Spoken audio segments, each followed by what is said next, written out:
I had just started high school and my parents bought this 1989 Mustang through a coworker. It was very well used to say the least and still needed a few parts to make it roadworthy. After making it mechanically sound and cleaning out the interior, we decided to paint the car. I was only halfway through my first semester when the decision was made, and anyone who's gone through painting a car knows it takes a long time. You could send your car out to be professionally done, but the cost of 20 grand and 8 months without the car. If you're lucky enough to have the tools and know-how, you could do it yourself in about a month, maybe more. Luckily for me, my dad has both of those. Now we just needed the time. My winter break was fast approaching, and he'd just bought all the paint, sandpaper, and whatever else we needed. 2 weeks was all we had, unless we wanted to do it over my summer break that was still 3 months away. Of course I wanted to get over with right then. So for the next 2 weeks we sanded away what little paint it had left, fixed 89 dents, and finally painted the car. The dents were by far the worst part. Every panel of the car had at least a few low spots. The entire left rear quarter panel was caved in, probably from some minor accident. It looked like the previous owner tried beating it out with a hammer before giving up. We couldn't give up the same way. It took an entire day to use a dent puller and some dent filler to finally sculpt back the rough shape. The next couple days were spent refining that shape. Well, my dad did most of this fine-tuning work while I block sanded the rest of the car. Fairly often I would check back in with him and watch how he moved the block every which way across the dent filler and bare metal. He would check the other side of the car fairly often to get a mental image of what the wrecked side should look like. It was almost like watching an artist at work, not a mechanic. Eventually he got the area to a point where he was happy with it. Just the prep work for the paint took the whole first week, and we were already tired from sanding away dent filler that whole time.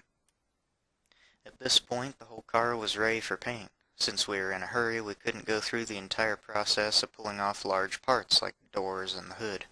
That also means we couldn't prep areas like the door jambs. We masked off all the necessary parts and got right to spraying primer. I watched as my dad gently sprayed on the primer in multiple layers all over the car.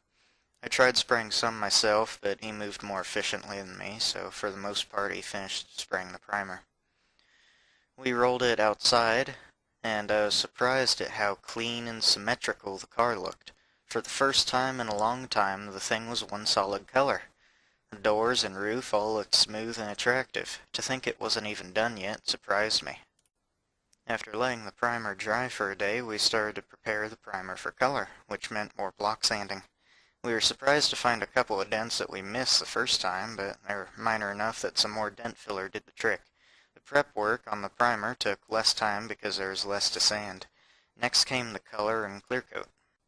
It sprayed on the same way as the primer, but in a finer mist. Not all of it stuck to the car, and I watched as the excess floated away and out through the large ventilation fan, turning the air filters black. The color and clear went on in quicker succession than the primer and color, so the car was done in no time. Since the paint went on as a liquid, the car had to sit for a while before it cured completely, and my winter break was already almost over. Taking the final masking tape off felt great, and seeing it in the sun for the first time, in the car's original color, was like seeing a completely different car. The finishing work was easy. Bolting on small stuff and polishing the original paint in the door jambs was enjoyable compared to the previous work. After bolting in important things like headlights, we took it for a drive. I noticed how shiny and clean the car looked now. The glossy coat of black looked good with the short, straight body lines of the car. From then on, I started fixing more little things all over it. New taillights, new headliner, new door panels, the list goes on. Those tough 2 weeks I dedicated to the car with my dad inspired me to keep working. You can bet that even now I'm looking for something to fix on my car.